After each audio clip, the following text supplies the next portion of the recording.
This is the 23-year-old worth over $85 million.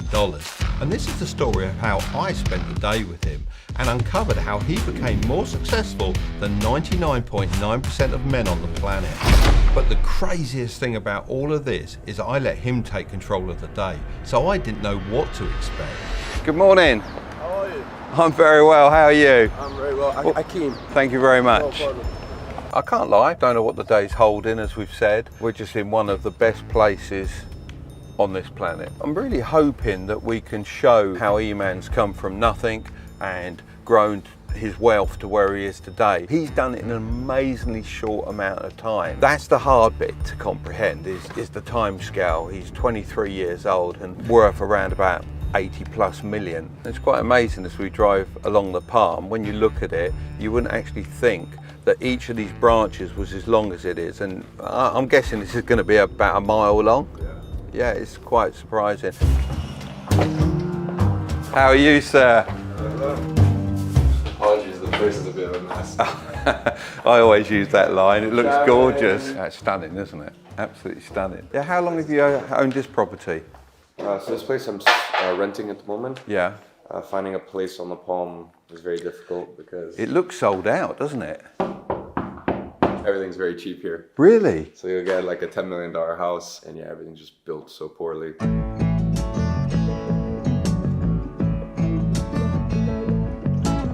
That house sold I think for $35 million. That one right there is 100 mil. But that one at the end is just crazy. The rent on this is like $50,000 a month. And are you looking to make this your base, Dubai now? Yeah, 100%.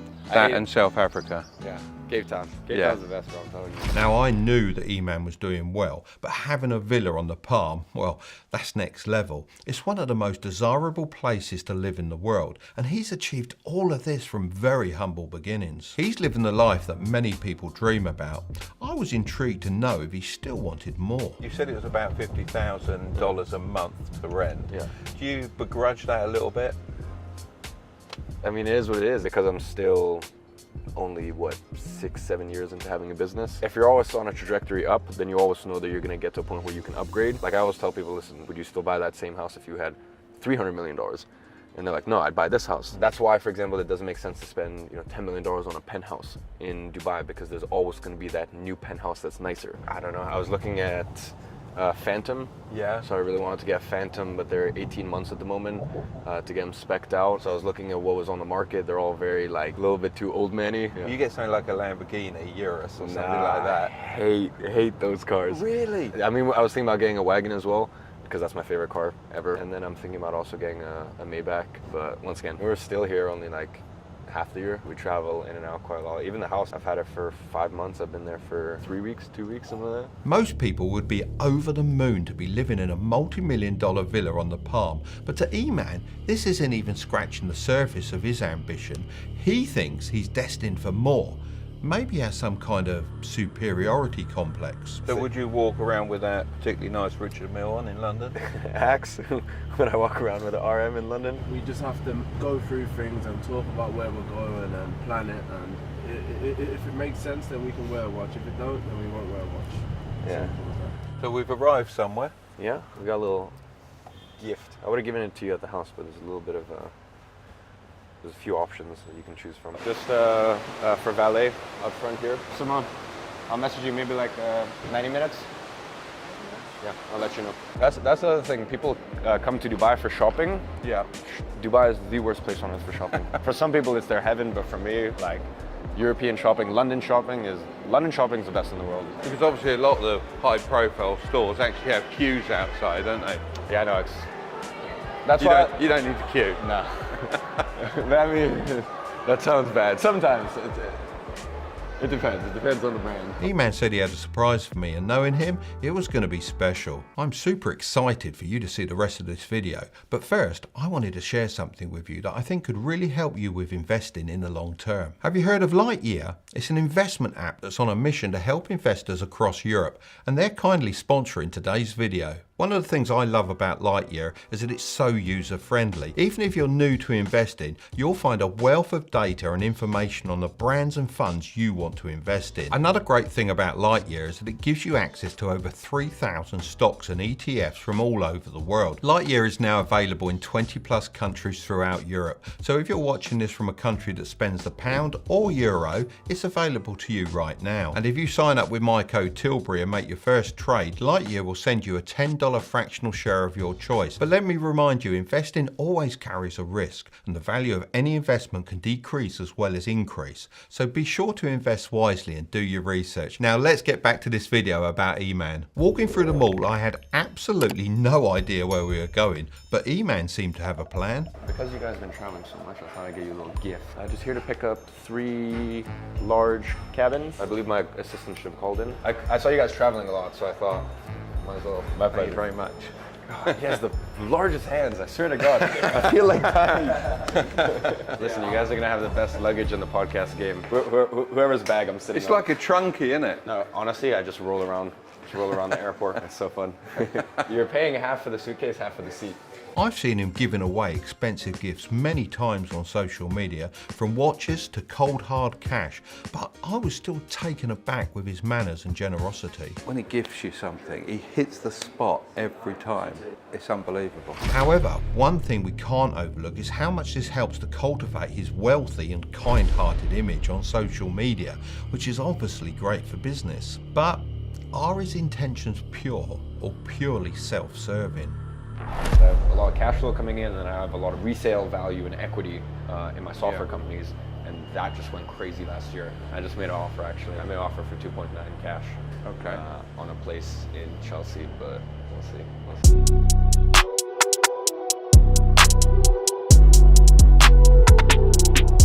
Iman said we're off to somewhere really hot, so I went for a quick outfit change, jumped in the car, and off we went. Without being rude, and I hope this isn't rude, obviously you have got an actual dad. He's still alive somewhere, I assume.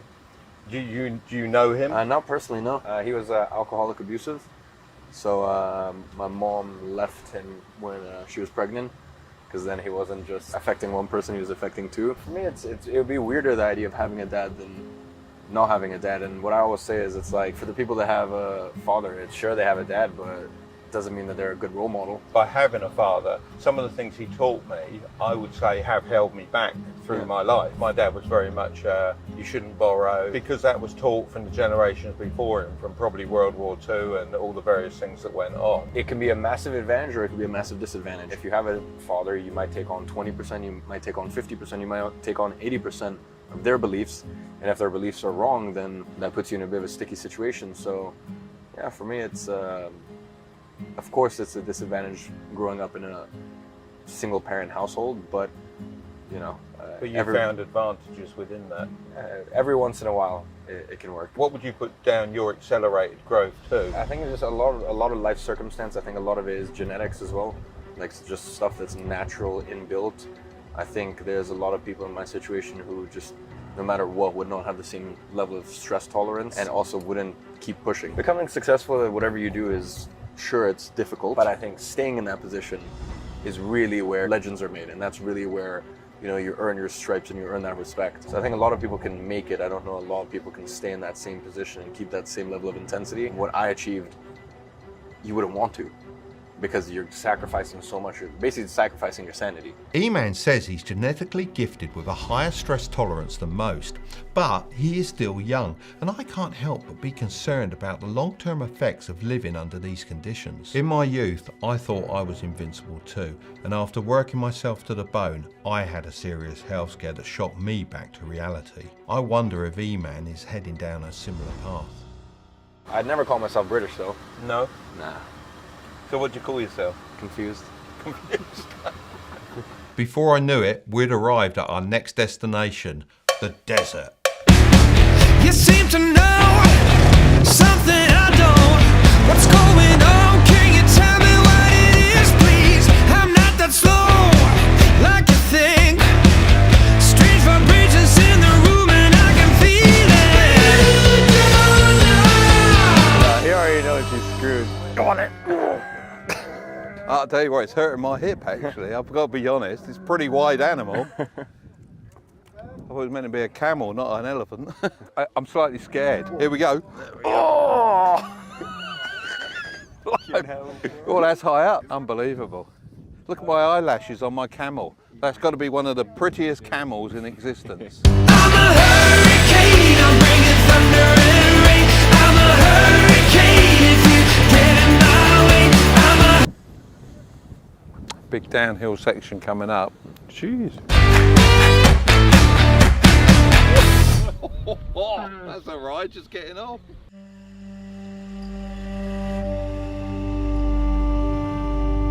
Middle of the desert, and we got a classy restaurant. You said that you didn't want to ever become a billionaire because of the responsibility that goes with it and the control from above. I don't want to be viewed as a billionaire. That's a big difference.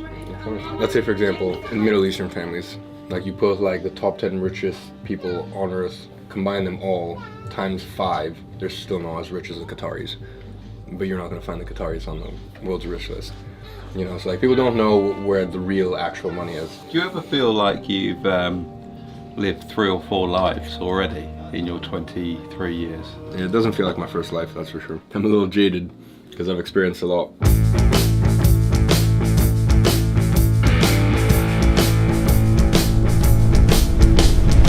After an amazing couple of hours, I began thinking, this is probably just a normal day for Iman, and if I did all these things at his age, what would there be to look forward to? When I became a millionaire in my early 20s, I was very cautious of letting my lifestyle get out of control. I know it sounds funny, but I had this rule that I would do something that made my life a bit better each year. But Iman's already done it all, so I was curious to see how he approached this potential issue. Do you ever worry when you can see all the experiences, do all the experiences, that you'll eventually have experienced everything there is to experience? You find what you like and what you don't like. Like I couldn't care less about certain things that people find. Like for example, I went on a safari. Yeah. Super nice, like $100,000 safari. Hated it. Really? Couldn't care less. There's only so many times you can watch a lion lick itself. Like it's, for me, it's just, but I know for some people that's like insane, like life-changing. Compare that, and then I had one night in Nepal where I slept in a tent. That was one of my best memories so far this year, like sleeping in a tent. Certain things you can't explain. Yeah. You know, there's just little quirks and little things that you just enjoy doing. Like I just really like walking. Rather than a $100,000 safari, I'd rather just walk in Paris. Our day wasn't over yet. What Iman showed me next was utterly jaw-dropping. Before we open it, what's the value on that box I just lifted? I don't know, maybe 2? Yeah, let's clarify that. That's 2 million. Yeah. Pounds? Pounds, yeah. $2.5 million there. Oh wow. Look at that. Everyone's a masterpiece, isn't it? I've said publicly, and I think some people flame me for it, I said if you have 30,000 pounds in the bank, why not spend 10 on a watch? You know, for me it's like they're easily liquid, buy and sell as you please, and you're not really going to lose any money. That's marvellous. I look at that and it's an amazing collection. Thank you, bro. You should be really proud of all that. So let's get down to it. Does Iman have a superiority complex? Yes, but this has allowed him to dream big and achieve greatness. If you don't think you're destined for more than the masses, how are you ever going to join the 1%? He treated me to a lovely day and gave me some thoughtful gifts. But are his intentions pure? After spending more time with him, I think so. After living a day in Iman's world, I was concerned that he'll have soon experienced all of life's greatest luxuries. But it's clear that this isn't what Iman lives for. He's more interested in the simple pleasures of life. There's lots of responsibility on his shoulders, which comes with a lot of stress. Will it get the better of him? I guess only time will tell. Yeah. Top man. Thank you, bro. Thanks for everything.